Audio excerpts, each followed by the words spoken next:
Ruth was 8 the summer Kyle dragged her through the wild orchard behind their houses, his small hand sticky with apple juice wrapped tight around hers. The trees were heavy with fruit, sunlight dripping through leaves like liquid gold. They found the oldest tree, its trunk thick as forever, and Kyle pulled a pocket knife from his overalls, stolen from his father's shed, flashing her that reckless grin that always made her stomach flip. "Gonna make it permanent," he declared, carving a lopsided heart, R+K. The bark bled pale sap like tears. Ruth pressed her finger into the fresh cut, then into his palm, sealing something neither of them had words for yet. "Never leave me," she whispered. "Never," he promised, fierce and certain, the way only 10-year-old boys can be.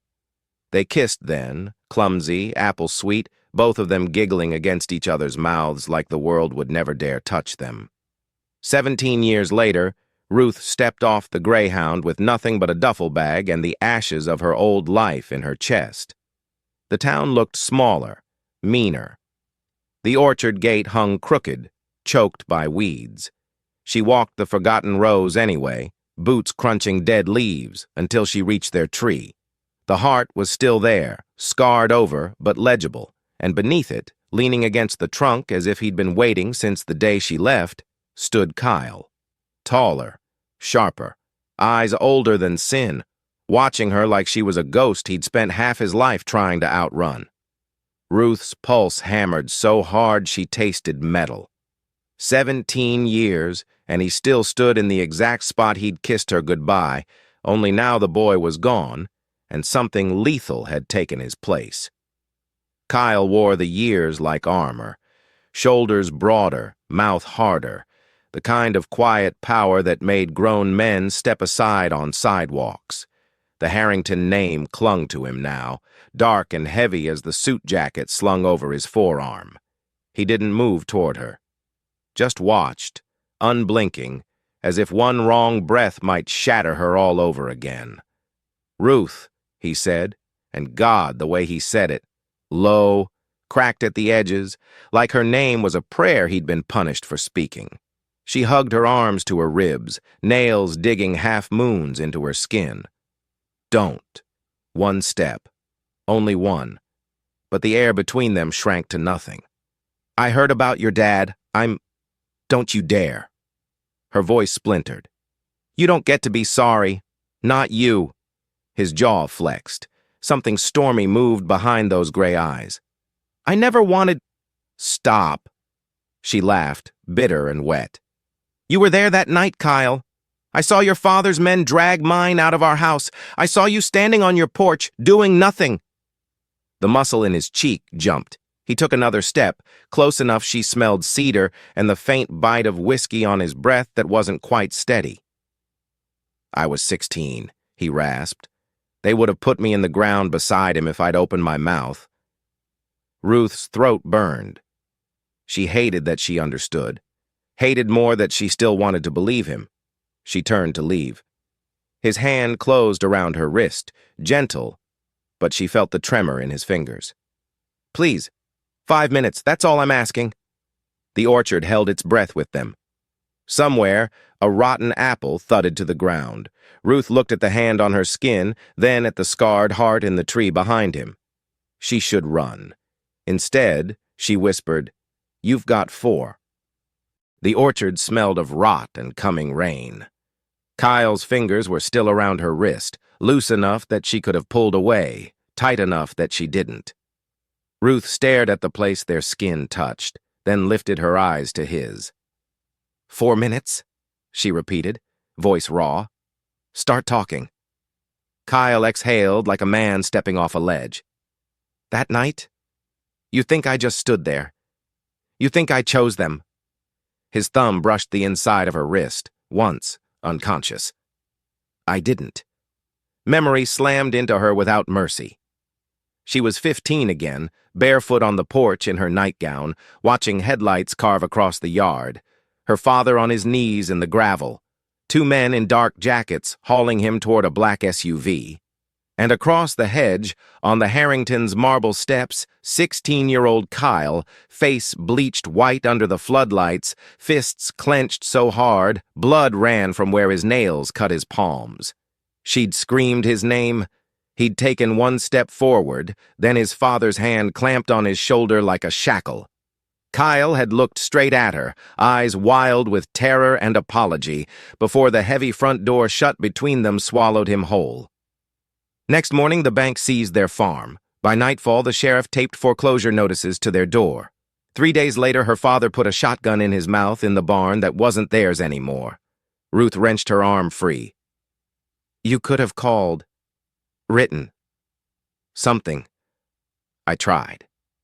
Kyle's voice cracked. "They took my phone, my keys, sent me to military school the same week. I wrote you 50 letters. Everyone came back unopened, stamped returned to sender by my father's secretary." Her lungs forgot how to work.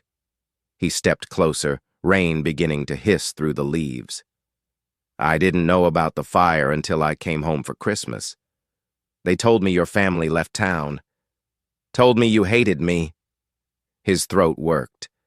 "I believed them because it hurt less than the truth." Thunder rolled overhead. The first fat drops hit her cheeks like tears she refused to shed. Ruth looked at the crooked heart carved into the tree, now bleeding fresh sap where Kyle's shoulder had rubbed it raw. "You're telling me you were a prisoner too?" she whispered. "I'm telling you I've been burning alive for 17 years, he said. "And I still taste ash every time I breathe." The sky opened. Rain drenched them in seconds, plastering his shirt to the ridges of muscle she remembered only as a boy's soft chest. Water streamed down his face, but he didn't blink, didn't move, just let her see everything he'd locked away.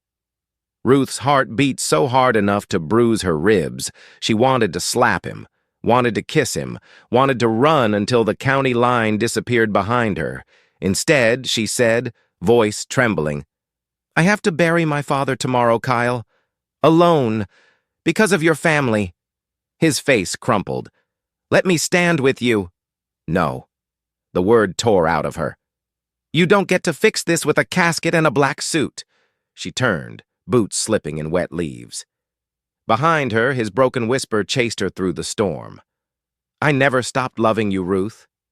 Not for 1 second." She kept walking, rain mixing with the tears she'd sworn he'd never see again, every step carving fresh wounds into a heart that had never learned how to stop belonging to him. Ruth didn't sleep. She stood at the cemetery gate at dawn, soaked coat clinging to her skin, watching the groundskeeper lower her father's plain pine box into red clay. No one else came. When the first shovelful of dirt hit the lid, she turned and walked away, before the echo finished dying. By 9, she was at the town hall because the lawyer had mailed one line. "Sign the orchard deed transfer or lose the last scrap of land your family's name." She expected a clerk. Instead, Kyle was already there, sleeves rolled high, signing papers at the long oak table like he owned the room, because he did. He looked up. The exhaustion bruising his eyes told her he hadn't slept either. "Morning," he said quietly. She dropped her bag with a thud. "Let's get this over with." The project was a cruel joke. The county wanted the abandoned orchard turned into a community park before winter. That meant joint oversight, Harrington money, what was left of her family's land. They were chained together for 90 days. They worked in silence at first, spreading blueprints across the table. When their fingers brushed reaching for the same pen, Ruth jerked back like she'd touched fire. Kyle's hand hovered mid-air, then curled into a fist he pressed against his thigh. By noon, the sky cleared and the hall emptied. Sunlight slanted through dusty windows, catching the gold in his hair the way it used to when they were kids racing through the rows. He broke first. "You skipped breakfast." "I'm fine. You're shaking." He slid a paper cup of coffee across the table. Their childhood ritual, 2 sugars, splash of cream. She stared at it like it might bite. Ruth wrapped her cold fingers around the warmth anyway. Their eyes locked over the steam. Something electric snapped between them, sharp enough to hurt. Afternoon bled into measuring the orchard boundaries. Knee-high grass soaked their jeans. Kyle held the tape. She marked stakes. Every time he stretched the line, his arm brushed hers. Every time she drove a stake, he steadied the hammer before it could slip. Neither acknowledged it, but the air grew thick, humming. At the old tree, he stopped. His palm settled over their carved heart, thumb tracing the scar like an apology. Ruth's breath stuttered. "I used to come here every year on your birthday," he said, voice rough. "Sat right here and told the tree everything I couldn't tell you." She swallowed hard. "What did the tree say back?" "That I was a coward." He gave a broken laugh. It was right. Ruth stepped closer without meaning to, close enough to see the pulse hammering at his throat. "Don't do this, Kyle." "Do what? Look at me like that." Her voice cracked. "Like you still—" He turned fully, eyes dark and defenseless. "I never stopped, Ruth. Not for one goddamn day." The tape measure slipped from his fingers and clattered to the ground. His hand rose slowly, giving her every chance to step back. She didn't. The backs of his knuckles grazed her cheek, feather-light, trembling.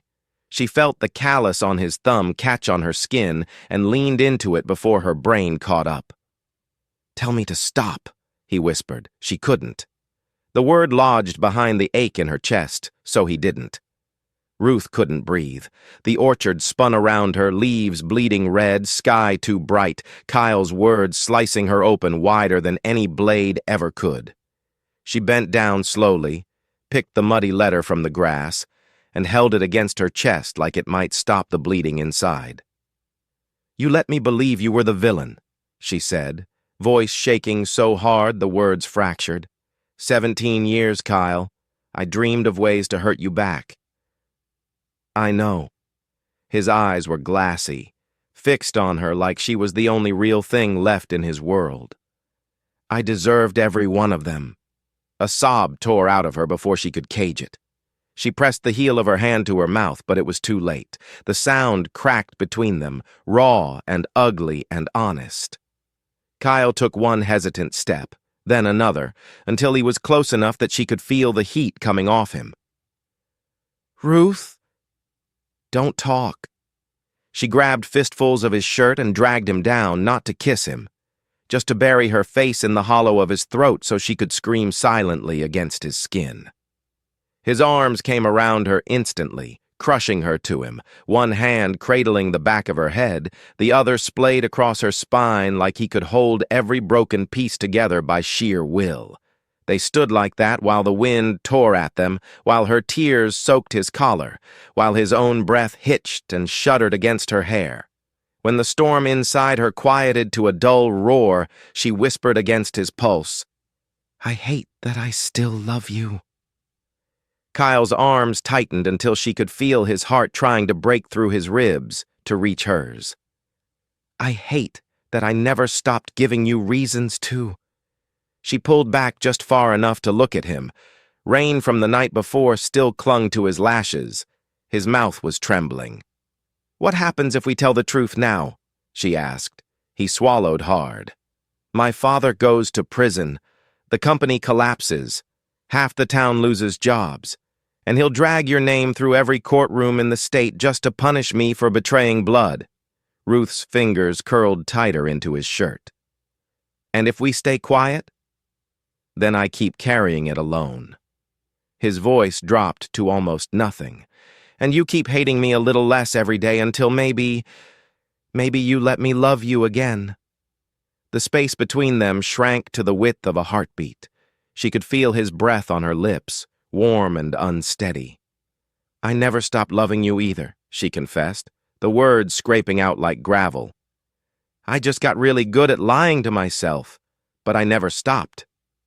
Kyle made a sound like a man drowning and rested his forehead against hers.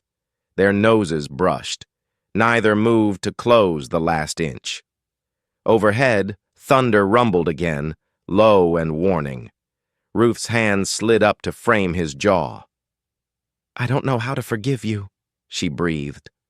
I know, he whispered back, but let me spend the rest of my life trying. Please. The first fat raindrop hit her cheek, then another. Soon the sky would open again and wash the orchard clean. Ruth closed her eyes.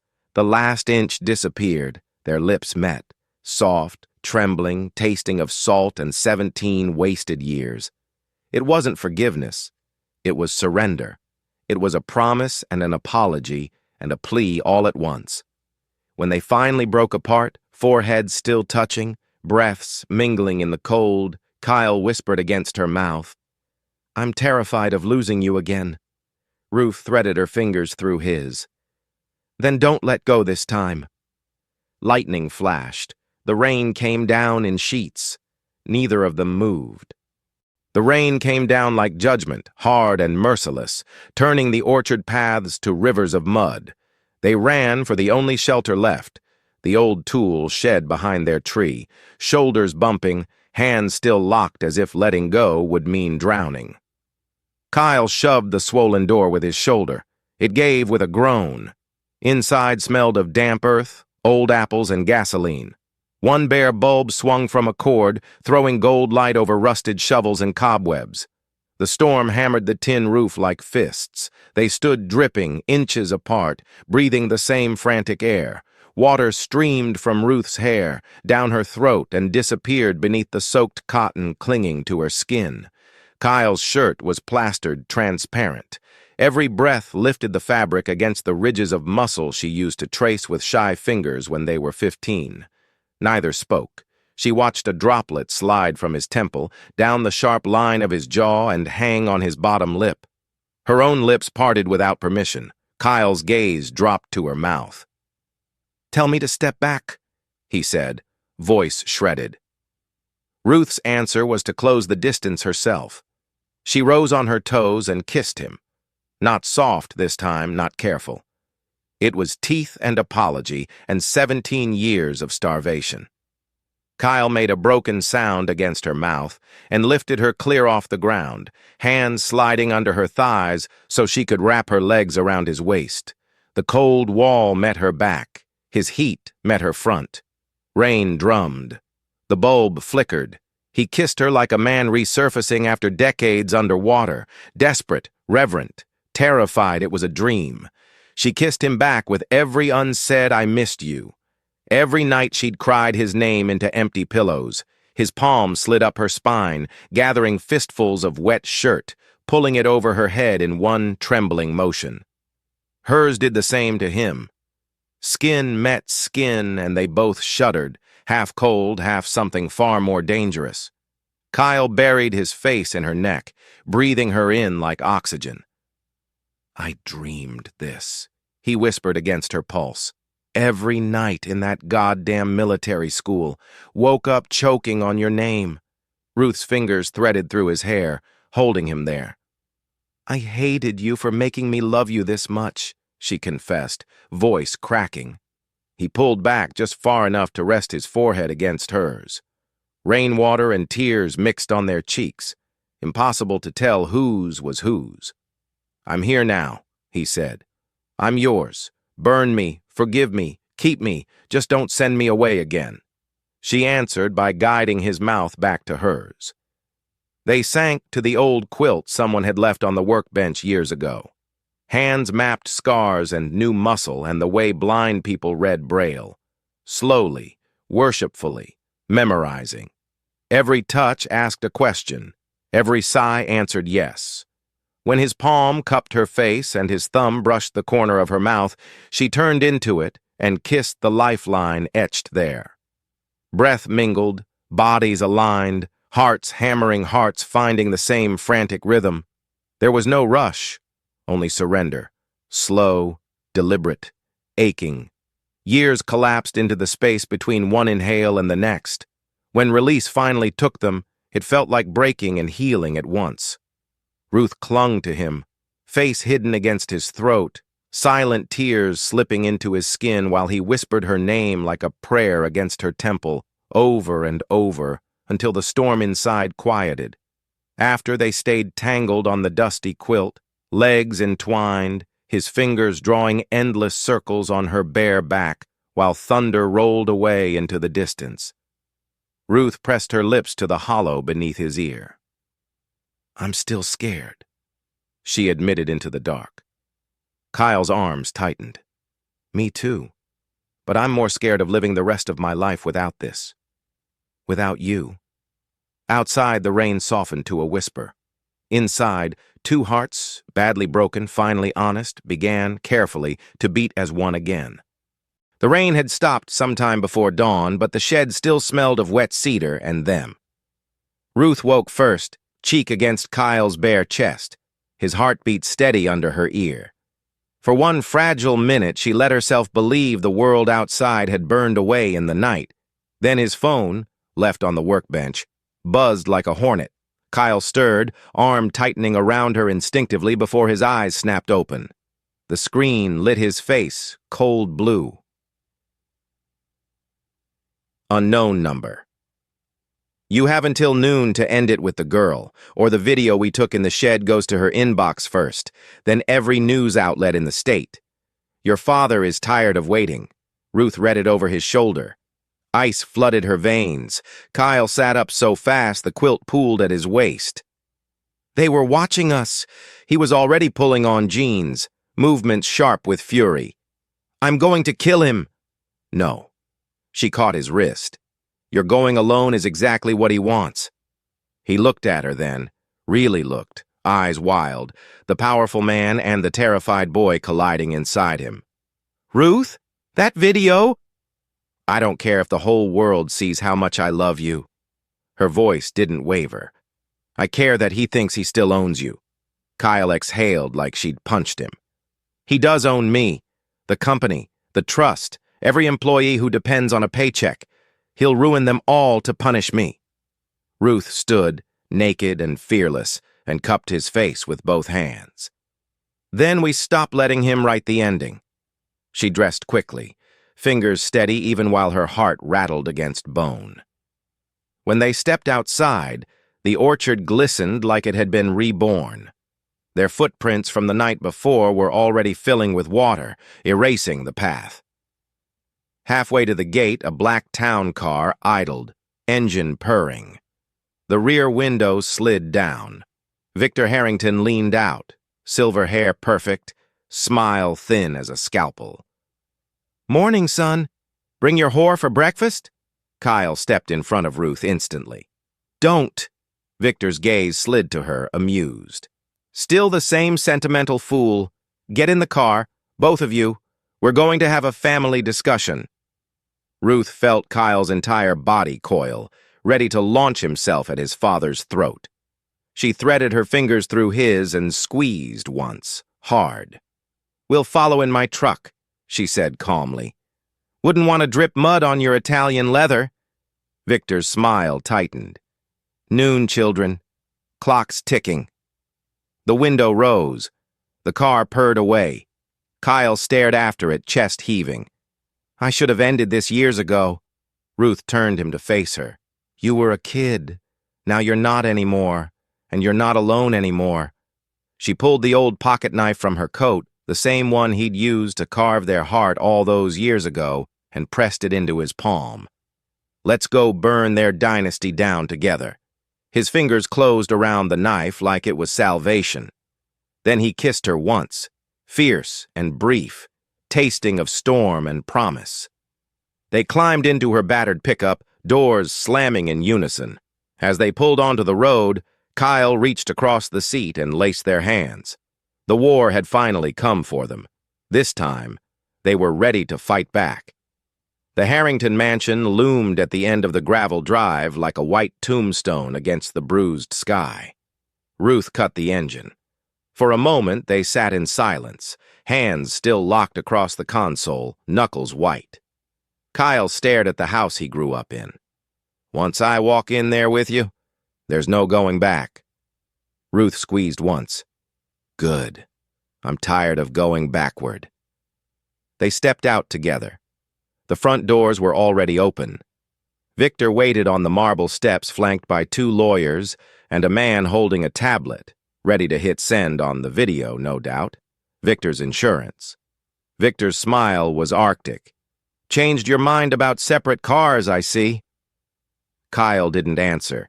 He simply took Ruth's hand and walked straight past his father into the house that had always felt more like a prison than a home. Inside the study, mahogany walls swallowed the light. Portraits of dead Harringtons glared down. A projector screen glowed on the far wall, paused on a grainy still of the shed door. Victor gestured to the leather chairs. Sit. Let's be civilized. They stayed standing. Kyle pulled a flash drive from his pocket and tossed it onto the desk. Everything's on there. Cooked books, shell companies, the forged documents that tanked the Coopers' loans, signed confessions from 2 former board members who finally grew consciences, and the original police report from the night they dragged Ruth's father away. Turns out the deputy kept a copy. Victor didn't even glance at the drive. You think you can threaten me in my own house? I'm not threatening, Kyle said, voice calm and lethal. I'm telling. At 2 o'clock this afternoon, I'm holding a press conference on the courthouse steps. Every reporter from here to Atlanta will get a copy, unless you confess publicly first and resign. Victor laughed, cold and sharp. You'll destroy 3 generations of legacy for a piece of... Kyle stepped forward, cutting him off. For the girl you tried to bury alive. Yeah, I will. Ruth felt the shift in the room like a storm front moving through. Victor's mask slipped. Underneath was something small and panicked. You'll lose everything, Victor hissed. The trust, the shares, your name. I already lost everything the night you made me choose between blood and love, Kyle said. I was just too young to know I could choose differently. He turned to Ruth toward him, cupped her face with both hands, and kissed her right there in front of his father, his lawyers, the frozen portraits, slow and deliberate and unafraid. A declaration louder than any words. When he pulled back, his eyes never left hers. I choose her. I choose us. I choose the truth. Ruth's heart cracked open and spilled light everywhere. Victor lunged for the phone on his desk. Kyle was faster. He slammed the receiver down. Call security and I hit send on the email that's already queued to every major outlet. Your choice, Dad. Silence rang like a gunshot. Victor looked suddenly old, shoulders folding inward. You're my son. No, Kyle said quietly. I'm the man who's finally done being your weapon. He threaded his fingers through Ruth's again and walked them both toward the door. Behind them, Victor's voice cracked. Kyle. Kyle paused on the threshold but didn't turn around. You have until 2. They stepped into the blinding afternoon sun. Reporters were already gathering on the lawn. Someone had tipped them early. Cameras flashed. Questions flew. Kyle raised their joined hands like a victory flag.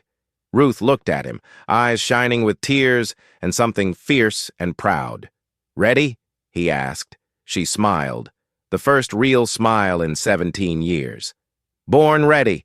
Together they walked down the steps, past the crumbling empire toward whatever came next. Free.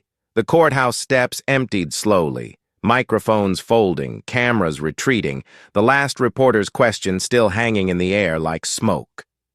Victor Harrington had been led away in cuffs an hour earlier, head bowed for the first time in 71 years.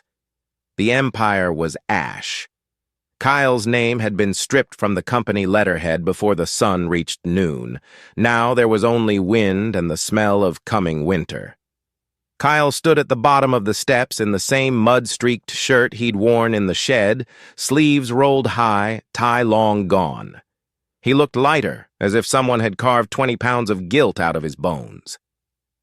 Ruth waited beside him, fingers laced through his, the pocket knife he'd given back to her now tucked safely in her coat. A black sedan pulled up. The lawyer who'd once served the Harringtons stepped out, handed Kyle a thin envelope, and spoke without meeting his eyes. Formal disownment. You're removed from the will, the trusts, the board. Effective immediately. He hesitated, almost human for a second. I'm sorry, Mr. Harrington. Kyle took the envelope, tore it cleanly in half, and let the pieces flutter to the pavement. I stopped being Mr. Harrington the moment I chose her. The lawyer left. The sedan disappeared. Silence settled, thick and strange. Ruth looked at the torn paper swirling around their boots. "You just became the poorest rich boy in Georgia." Kyle huffed a soft laugh that sounded dangerously close to a sob. "I've got $43 and the truck, the clothes on my back, and you." He turned to her, eyes red-rimmed but steady. "Think that's enough?" Her throat closed. She had spent years believing love required land, or money, or at least a roof that didn't leak. Now, the man who once owned half the county stood penniless in the cold, asking if she still wanted him. Ruth stepped into him, wrapped her arms around his waist, and pressed her face to his chest. "It's everything," she whispered against his heartbeat. "It's finally everything." He exhaled like a man who'd been holding his breath since he was 16. His hands came up to cradle her head, fingers threading through her hair the same careful way he used to when they were kids hiding from chores. Overhead, the sky cracked open, and the first snow of the season began to fall, soft, slow flakes that melted the instant they touched skin. Kyle tilted his face to it, eyes closing. "I used to pray for a clean slate," he said quietly. "Looks like the universe has a sense of humor." Ruth rose on her toes and kissed the snowflake caught on his bottom lip. "Then let's write on it together." They walked back to her battered pickup hand in hand, past the courthouse, past the dying empire, past every ghost that had ever stood between them. The town watched from windows and porches, some with pity, some with awe, but none of it touched them. At the orchard gate, Kyle stopped. Snow dusted their shoulders like sugar. He looked at the old apple tree, now bare and silver in the cold light. "Think it'll still be standing in 50 years?" he asked. Ruth pulled the pocket knife from her coat, opened it, and pressed the blade to the trunk beside their scarred heart. With careful strokes, she carved a new line through the old initials, then added a fresh one beneath, R+K 2025. She clicked the knife shut and handed it to him. "Now it will." Kyle stared at the new mark, then at her, something fierce and tender breaking across his face. He dropped to one knee right there in the snow-damp leaves, took both her hands, and spoke the words he'd never been allowed to say at 16. "Marry me, Ruth Cooper. Not because we promised when we were kids, because I choose you today, tomorrow, every day after, poor or rich, ruined or rebuilt. Just say yes." Snowflakes caught in her lashes. Tears froze before they could fall. She pulled him up and kissed him, instead of answering, slow, certain, tasting of forgiveness and future. When they broke apart, foreheads touching, she whispered against his mouth, "Yes, 1,000 times yes." Behind them, the orchard stood witness, branches heavy with the first real snow in 17 years, as if the orchard itself had been waiting for this moment to breathe again. They walked away together, footprints side by side, leading out of the past and straight into whatever came next. Spring came late the year the orchard rose from its own ashes. They worked side by side from dawn until the stars blinked on, sleeves rolled high, hands black with soil. The county had granted Ruth the land back, reparations, the judge called it. She called it justice. Kyle called it home. Old trees that had gone wild were pruned into shape. New saplings, Granny Smith, Pink Lady, heirloom varieties her father had loved, were planted in neat rows. Every wheelbarrow of compost, every fence post driven into the earth felt like stitching a wound closed. On the first warm Saturday in May, the air smelled of turned earth and lilac. Kyle carried the last sapling, a slender stayman winesap, to the exact spot where their ancient tree had finally surrendered to rot the winter before. They had sawed it down together, crying over the rings that held 17 years of drought and storm, then burned the wood to warm the tiny farmhouse they now shared. Ruth knelt, cradling the root ball while Kyle widened the hole. Sunlight poured through his hair like liquid gold. Sweat traced the line of his throat and disappeared beneath the open collar of his flannel. She watched him the way she used to watch him climb the tallest branches to pick the highest apple for her, half terrified, half in love, wholly certain he was hers. When the tree was settled and the dirt packed firm, Kyle pulled the pocket knife from his back pocket, worn smooth now from both their hands, and opened it and pressed the blade to the tender bark. He carved slowly, deliberately, R+K forever. This time no lopsided heart, just their initials, straight and true, deep enough to last a lifetime. He clicked the knife shut and looked at her. Still yes? Ruth's eyes shone wet and bright. She took the knife, turned it over, and carved beneath his letters, "Always was." Then she stepped into his arms, soil on her cheek, sun in her hair, and kissed him slow and certain, tasting of earth and promise kept. Kyle lifted her off her feet, spun her once beneath the tender green leaves, and whispered against her mouth, "We lost our childhood here, Ruth, but we found our forever." Behind them, the new tree lifted its arms to the sky, roots already reaching for the same water that had fed their first promises.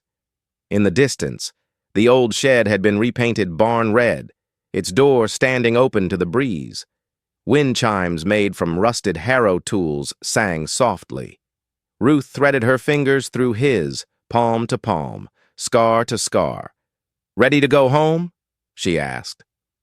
Kyle smiled, the same reckless, world-tilting grin he'd had at 10, and tugged her toward the little white farmhouse waiting at the end of the row. Hand in hand, they walked between the young trees, past every ghost they'd ever carried, into the wide, quiet future they had finally, fiercely chosen. The orchard bloomed around them that summer like it had been holding its breath for 17 years and could finally exhale. And under the new tree, their names stood side by side, carved not by children swearing forever, but by two adults who had walked through fire and chosen love anyway.